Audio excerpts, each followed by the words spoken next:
Asia cup کی 41 سالہ تاریخ میں پہلی بار پاکستان اور بھارت کی ٹیمیں فائنل میں آج آمنے سامنے ہوں گی۔ ٹائٹل کی جنگ آج دبئی کرکٹ سٹیڈیم میں رات 7:30 بجے لڑی جائے گی۔ قومی کرکٹ ٹیم نے خامیوں کو دور کرنے کے لیے بھرپور پریکٹس کی۔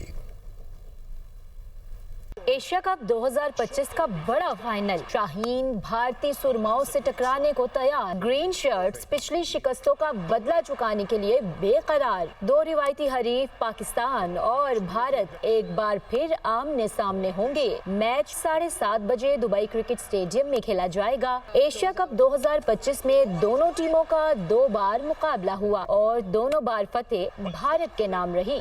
ایشیا کپ کی تاریخ پر نظر ڈالیں تو پاکستان اور بھارت اب تک 21 بار ٹکرائے، جس میں بھارت نے 12 جبکہ پاکستان نے 6 فتوحات حاصل کی۔ 3 میچز بے نتیجہ رہے۔ T20 ایشیا کپ میں دونوں ٹیمیں 5 بار آمنے سامنے آئیں۔ 4 بار بھارت جیتا اور 1 بار پاکستان کامیاب رہا۔ مجموعی طور پر T20 کرکٹ میں پاک بھارت 15 بار مقابل ہوئے۔ 12 بار بھارت فاتح رہا جبکہ پاکستان صرف 3 بار کامیابی حاصل کر سکا۔